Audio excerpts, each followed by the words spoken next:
$245 an ounce. That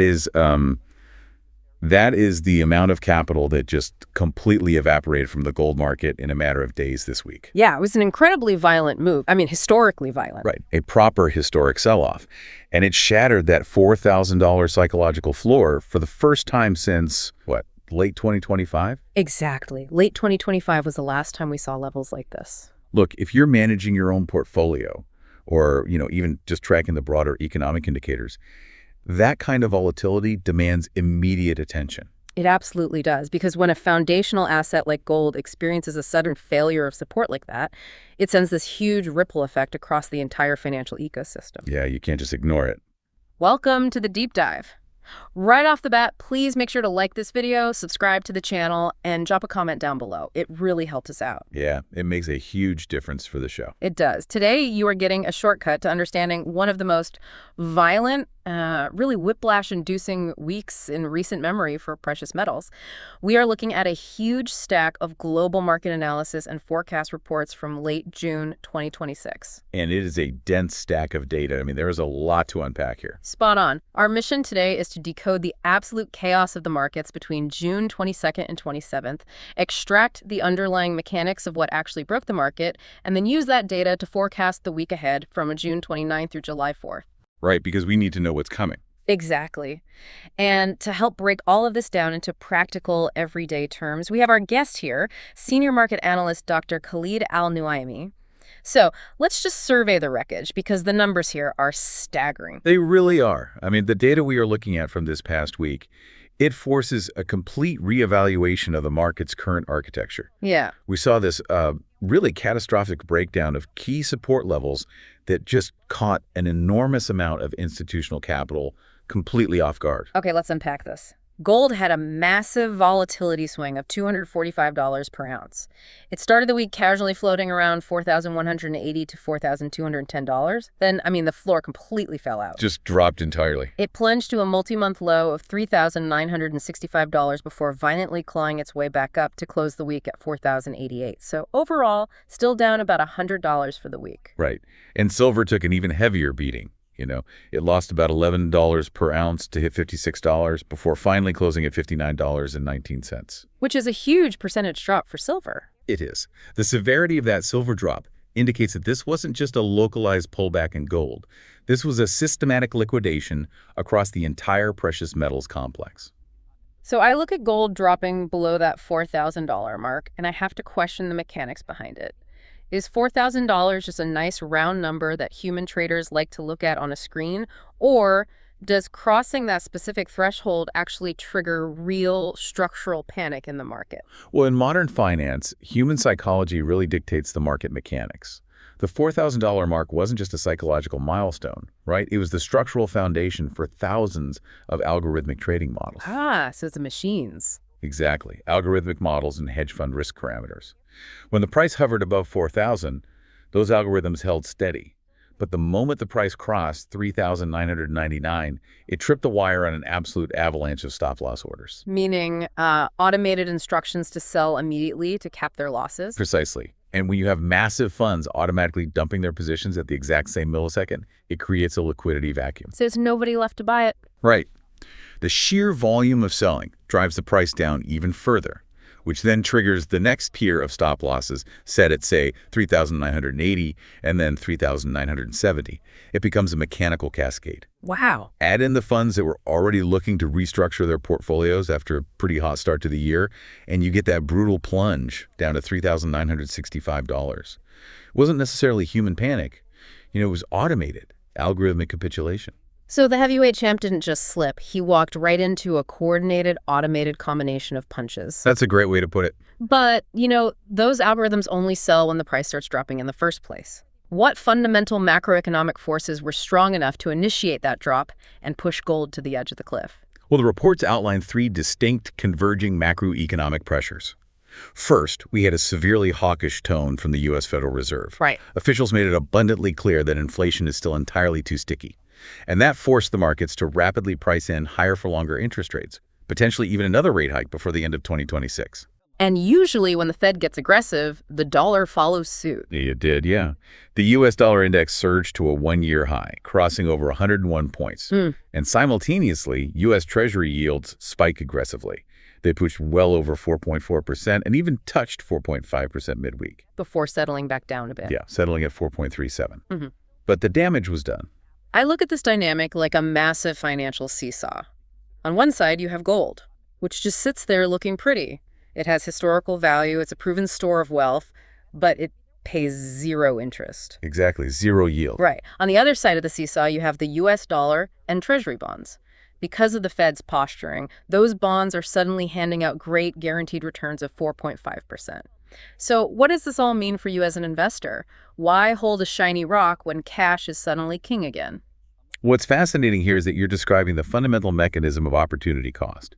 When interest rates are near zero, the opportunity cost of holding gold is zero. But in a 4.5% yield environment, holding gold actively penalizes a portfolio's comparative performance. Because you're missing out on that free money. Exactly. We saw capital aggressively flee from the gold market to chase that risk-free yield in treasuries. And furthermore, because global commodities are priced in U.S. dollars, that surging dollar index mathematically suppresses foreign demand. So it's a double whammy. Right. A buyer in Europe or Asia suddenly has to spend significantly more of their local currency just to buy the exact same ounce of gold. You price out the international buyers at the exact moment domestic capital is fleeing for bonds. It's a brutal squeeze. But, and here's where it gets really interesting, it wasn't just U.S. economic policy applying the pressure. No, not at all. There was an unexpected geopolitical twist in the Middle East that essentially pulled the rug out from under the broader commodity sector at the exact same time. Yeah, the geopolitical developments were arguably the wildcard catalyst for this massive sell-off. We saw unexpected tangible progress in U.S. and Iran negotiations. Which resulted in the U.S. temporarily easing some Iranian oil sanctions, right, for 60 days. And the immediate physical result was that oil tankers, which had been stranded in the Strait of Hormuz, finally started moving again. And the market reacted violently. Oil prices just cratered. Brent crude dropped 10% for the week to roughly $74.20 a barrel. WTI crude dropped 9% down to about $70.90. It was a massive energy sell-off. Now, normally, cheap oil is great news for everyday consumers filling up their cars, right? It lowers manufacturing costs, transportation costs. But if lower oil means a sudden cooling of global inflation, does that mean good news for the consumer is actually terrible news for gold? If we connect this to the bigger picture, it is a profound paradox, but yes. Gold derives a significant portion of its premium from two specific fears: runaway inflation and geopolitical conflict. Right. When those tankers were stranded in the Strait of Hormuz, the market had priced in a hefty war risk premium. Institutions were hoarding gold to hedge against the possibility of a massive supply shock in the energy sector. Because if energy costs double, the cost of literally everything else doubles. Inflation goes through the roof. Exactly. But the moment those negotiations yielded the 60-day waiver, that specific terror just evaporated. The physical movement of those tankers instantly repriced multi-year inflation break-even models. So the threat was gone. Yeah, the models recalculate, forward-looking inflation expectations cool drastically, and the war risk premium vanishes. So you have the Fed raising the opportunity cost on one side, and the geopolitical landscape erasing the inflation hedge utility on the other. Two foundational pillars of gold's price floor were just systematically kicked out at the exact same moment. At the exact same moment, yes. Which makes the end-of-week action even more baffling to me. You have algorithmic stop losses triggering, yields at 4.5%, the dollar surging, and oil cratering. Given that immense structural downward pressure, how did gold manage to stop the bleeding at 3,965 and actually rebound to 4,088 by Friday? Well, the stabilization came down to Friday's U.S. Personal Consumption Expenditures Report, the PCE. The May data came in exactly as expected at 4.1%. So no negative surprises. Right. The lack of a surprise is critical here. The market was terrified of a hot PCE number, which would have forced the Fed's hand into an emergency unplanned rate hike. Oh, that would have been a disaster for the markets. Total disaster. So when the number matched expectations perfectly, it acted as a pressure release valve. The frantic buying of U.S. dollars ceased, and those surging treasury yields finally stabilized. And that stabilization allowed the metals to catch their breath. Exactly, resulting in gold popping back up over 1% and silver recovering over 2%. But looking at the sources, that late-week recovery feels incredibly fragile. It feels a bit like catching a falling knife. If the price of gold dropped so drastically, shouldn't actual physical buyers in Asia be lining up around the block to buy jewelry and coins at a massive discount? You would think so. Right. But the reports explicitly highlight that physical demand in Asia remains suspiciously weak. The Chinese market was reportedly very quiet, and India only began showing the slightest of price premiums after weeks of total inactivity. Since they aren't buying, doesn't that mean this recovery is kind of fake? I completely agree with that assessment. You are identifying the critical divergence between the paper spot market and the physical commodities market. Okay, explain that. Well, the Friday recovery was not driven by physical accumulation in Asian vaults. It was driven entirely by paper traders on the exchanges. Traders who had bet against gold, who were shorting the market all the way down to 3,965. Short sellers covering their tracks. Precisely. They eventually have to buy back those contracts to lock in their profits. That mechanical process of buying back contracts to close short positions creates artificial upward price pressure. It's what analysts refer to as a technical recovery. Exactly. And the fact that the massive physical markets in Shanghai and Mumbai did not rush in to buy the dip is a glaring red flag. It tells us that the physical consumers believe the price could drop even further. Yes. They're completely comfortable sitting on the sidelines and letting the paper traders fight it out. If the actual consumers are sitting on their hands, waiting for the floor to drop out again, that puts a massive amount of pressure on next week's data to prove this Friday recovery wasn't just a mirage. Moving into the forecast for next week, June 29th through July 4th, what are the actual strategic plays being modeled in the reports? Well, the baseline forecast, which the models assign a 60 to 65% probability, calls for a continued, albeit volatile, technical recovery. Okay, so up. Yes. The primary target for gold is a $100 rise, pushing it to $4,200 an ounce. The target for silver is a $5 climb, aiming for $64 an ounce. Got it. However, this entire baseline rests on a razor's edge. It is entirely dependent on one specific metric, the U.S. non-farm payrolls report, the NFP. So let's say you're planning your portfolio next week. It feels like the entire global precious metals market, literally trillions of dollars, is holding its collective breath, waiting for one single job spreadsheet from the U.S. government. Isn't it wild that a metal dug out of the earth is completely hostage to American payroll data? This raises an important question about how sensitive the current market is. It highlights the extreme financialization of modern commodities. Yeah. Gold is traditionally viewed as the ultimate independent store of value, completely decoupled from the banking system.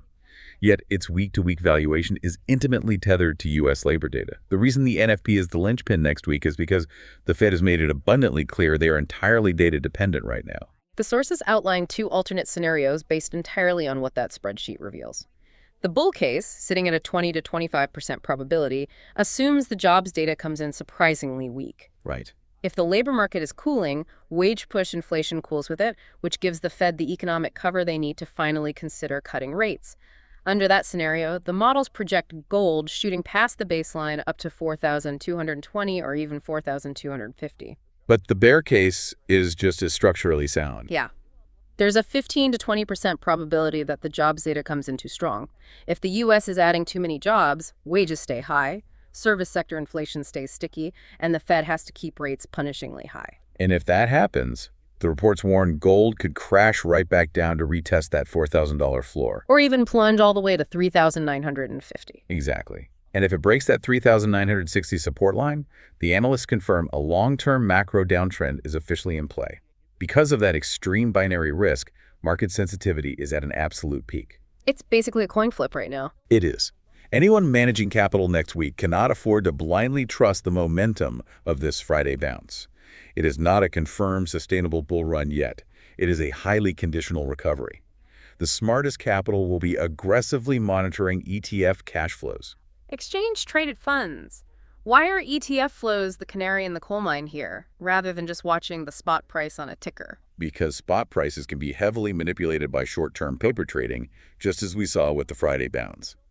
ETF flows, however, reveal the true sentiment of institutional long-term capital. Okay, that makes sense.